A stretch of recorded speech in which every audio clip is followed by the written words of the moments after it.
Welcome to Old Soul, New Soul Astrology Podcast with, I'm seeing Robert Glasscock is the Astrologer host. We're going to talk today about the difference between psychics and astrologers. Robert, I am not a psychic, but I might claim to be a garage astrologer. What is the difference?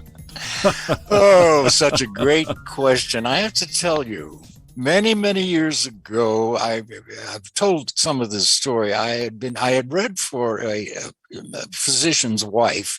This guy was the leading chemotherapist at UCLA. Well, his wife called me after her reading. Well, her husband wanted a reading.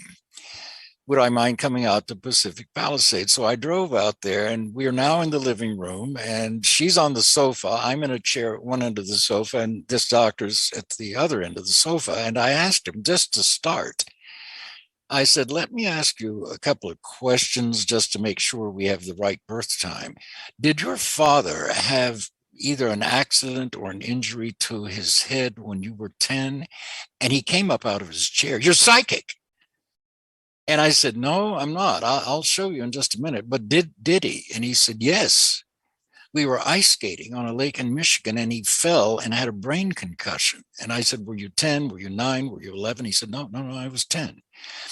And I asked him a couple of more questions. And so he thought I was psychic. And some people have said this. And I moved down beside him, sat on the sofa next to the chair he was in. And I said, look, you don't know anything about astrology, but you know that the old god of war is Mars, right? He said, yeah. And I said, well, Mars rules things like not just war, but surgery and cuts and accidents. And here's Mars in your fourth house of the father. And it's in the sign of Aries, which in astrology rules the head and the brain. And look at this point directly overhead when you were born. This is called the middle of the sky, or the medium Caeli, or medium Caeli in Latin. It's the point of the zodiac directly overhead when you were born. Look at how many degrees apart it is from Mars down here at the fourth. It's 10 degrees apart. In astrology, that's 10 years. So I asked you, did your father have an accident to his head when you were 10? Explaining to him in a nutshell, I'm not psychic. This is all simply reading these symbols. I have been to 4 different psychics over the years in Los Angeles, all of them referred to me by clients of mine. And they were all good in their different ways. Not one of them was accurate about anything in my future. All of them were very accurate, and I mean very accurate, about things in my present. For example, one I'm recalling, even before, she wanted me to shuffle the cards on her desk. They were face down. They were just regular playing cards. They weren't tarot. And while I was shuffling the face down cards, she says to me, are you in business with a woman named Amy? No initial A. And I said, yes, I am. I'm working on a script with a producer named Amy at Columbia. And she said, there's another woman. Is her name Anne? I said, my God, yeah, I'm working on another project at ABC with the producer there is named Anne. And then the psychic says to me, do you have a sister, Becky? No hesitation, no beating around the bush, with initial B. Do you have a sister, Becky? Yes, I do. Does she have a motorcycle? And I said, yes, she does. Well, I hate to tell you, but she will die in an accident on that motorbike within a year. Well, she's very much alive today. She sold the motorcycle. But here's my point, Thomas. I have no doubt that psychic was tuning into a probable reality in which my sister did die on that bike. My sister, for whatever reasons, her soul chose not to have the accident, chose to sell the bicycle and get rid of the motorbike and get rid of it. So psychics are tuning into probable realities. And that those precede the manifestation in physical reality. But at every step of the way, we have a choice of whether to transcend our fate or let it happen, if you will. So we've talked about alcoholism in the past, for example, in my family. That was my fate. I was born into an alcoholic family. I was raised to be a drinker like everybody else was, but that was not the fate that I wanted for myself. I realized it was going to get me into trouble, and so I healed it. So I transcended my fate. So that's one of the differences, I think. Psychics tend to make it sound like their predictions are inevitable, which they obviously are not.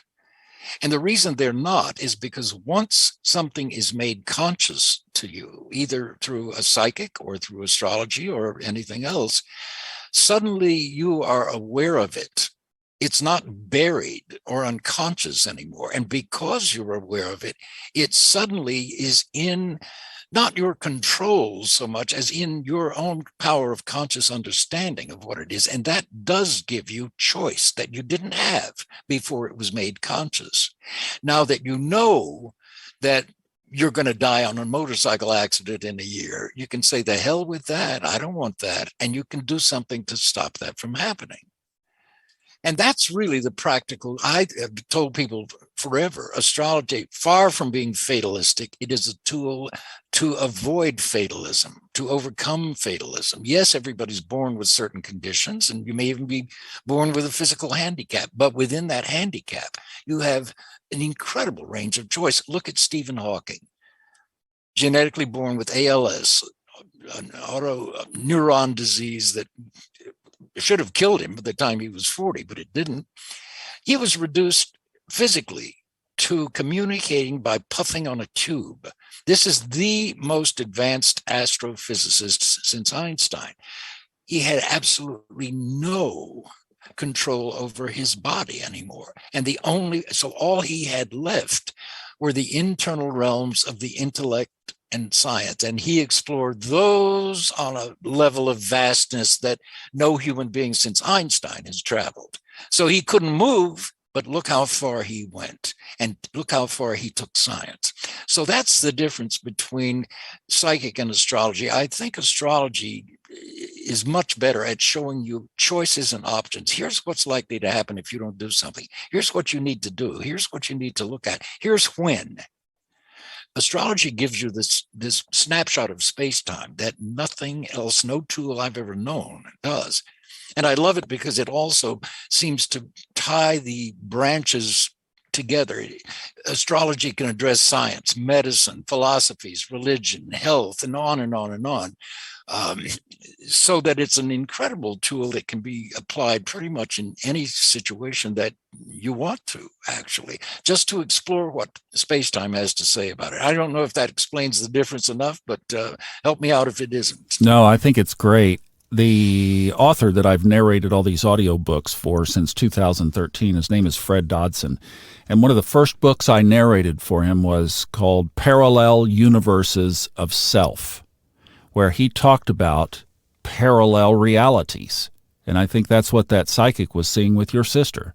She was absolutely seeing a reality where she died. And we're able to, you think about, well, all she did was make a decision. She changed the course. That was one of those forks in the road. Selling the motorcycle took that chip off the table. Absolutely right. So that's a possibility. How old do you think astrology is? The first record that we have of anything like astrology, and this actually led to astrology, is a femur bone, a dried femur bone on which a man carved the phases of the moon. And that's been carbon dated to 12,500 years ago. So we know that at least for the last 12,500 years, humanity has been observing the stars, the planets, and recording them and correlating them with events and developments, planting, harvesting, wars, and so on. So it goes back at least that far. And then you get finally up into Sumeria and in Babylonia. And those are the days, even preceding the Greeks and the Romans, where Arabic astrology, for example, began to flourish. And then it's hung around for all those millennia. And of course, it keeps improving in terms of its understanding, what it really represents. A lot of people, especially through the Middle Ages and afterwards, people's lives in those days were very proscribed. You didn't have the options that you have today. Lifetimes were shorter. You died at 42. Today, you're living to be 90, 100. You didn't have many options as far as careers. You just didn't have many options in those days. We do today. So our understanding of what this tool is has shifted exponentially since those days, but it's that ancient. So Carl Jung, who was the originator of analytical psychology, he studied astrology. Freud, who was his mentor, really, Freud was a little bit older, they were contemporaries. Freud told him, don't you dare publish this. It'll ruin your reputation. He did it anyway. He called astrology the greatest database of human behavior or human psychology in recorded history, which is an astounding thing to say about anything, but he said it about astrology. So that's a great question. How old is it? And I think what it does is it recognizes this innate, even in that caveman, there is an innate sense that we are somehow connected with our solar system. And we can see the sun in all of its phases throughout the year, the seasons of the year, and so on. That's just an obvious archetype, the solar archetype, which is called the eye of God, seen by all. That's the sun. And its archetype dies every year. In December, it gets as far south of the equator as it ever gets on December the 22nd, and it stops. It appears to die in the vicinity of the Southern Cross constellation. And then on December 25th every year, 3 days later, it rises 1 degree and begins to rise north until it hits the vernal equinox and floods the Nile and brings fertile silt back to the Nile and renews life in the spring and so on. So you look at these symbols on top of Christian churches, which is a cross with a circle in the center of it. What that is a graphic glyph for the crossification of the sun at the cardinal turning points: the spring equinox, the vernal equinox, the autumnal equinox, the solstices. So that symbol is a sign of the sun's crossification, which in Latin is crucifixion. I absolutely love that story.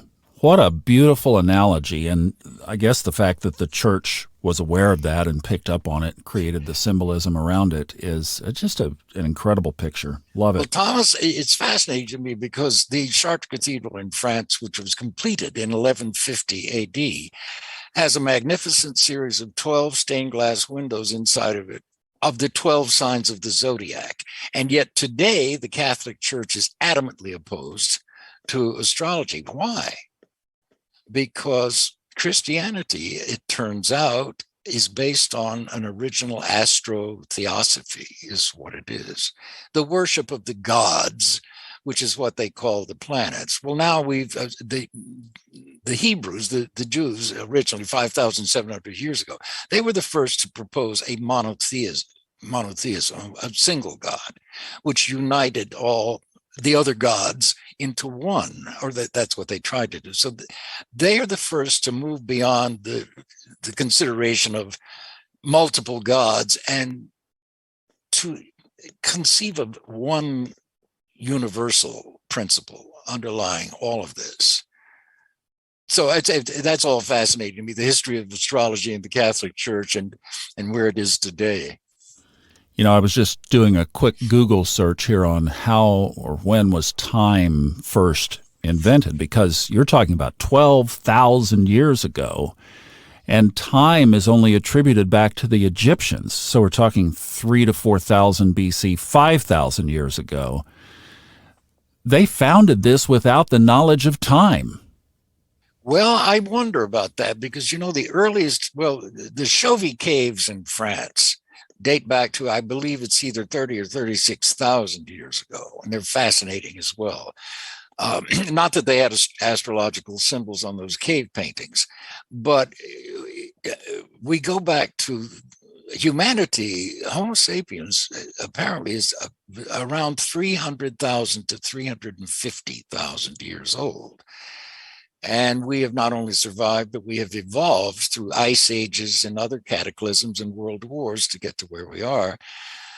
So this idea of time and the passage of time, to me, has to occur to that man who was carving those phases of the moon on this bone, which we have pictures of.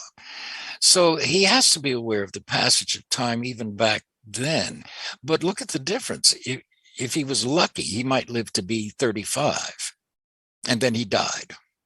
And then somebody else came along with another. But that was the first real calendar.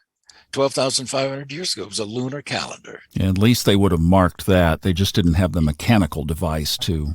Right, not yet. Yeah, right, not for a long time. The Egyptians, in fact, were just a sundial. So, it was. And you get into amazing. the Egyptologists, and I don't know if you're aware of this, but back in the 1990s, I guess, Charlton Heston narrated this documentary on the pyramids, and it was actually called The Mystery of the Sphinx, and it's still up on YouTube. And a couple of scientists, Boval and I can't remember, West, I believe, basically the erosion on the Sphinx, once it was eventually uncovered again because it was buried in sand, is water erosion.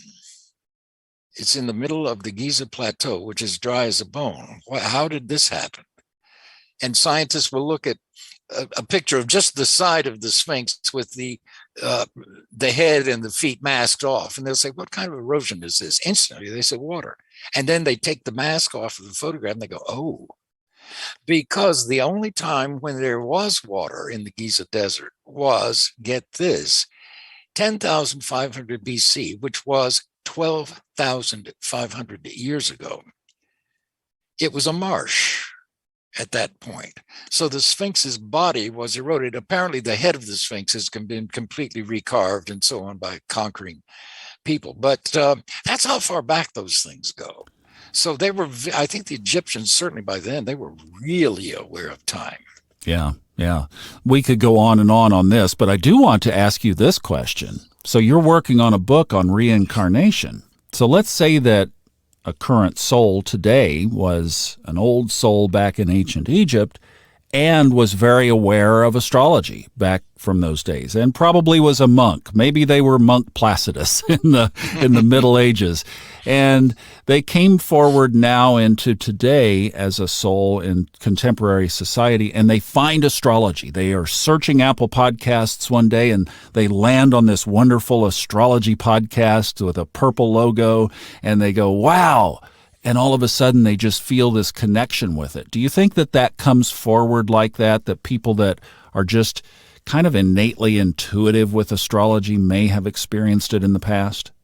Absolutely, I do. I'm aware of this in myself, and it's not that it's been something I was over a lifetime, but within, certainly in the last 30 years, but especially in the last 20, I'm very aware of that connection with other astrologers, and I think it's absolutely true. It simply is another choice that the soul can make to incarnate in a lifetime that directly involves it in a subject like astrology. So I don't know that I've ever been a court astrologer in some ancient kingdom or not, but certainly as we all do, I think, in this business.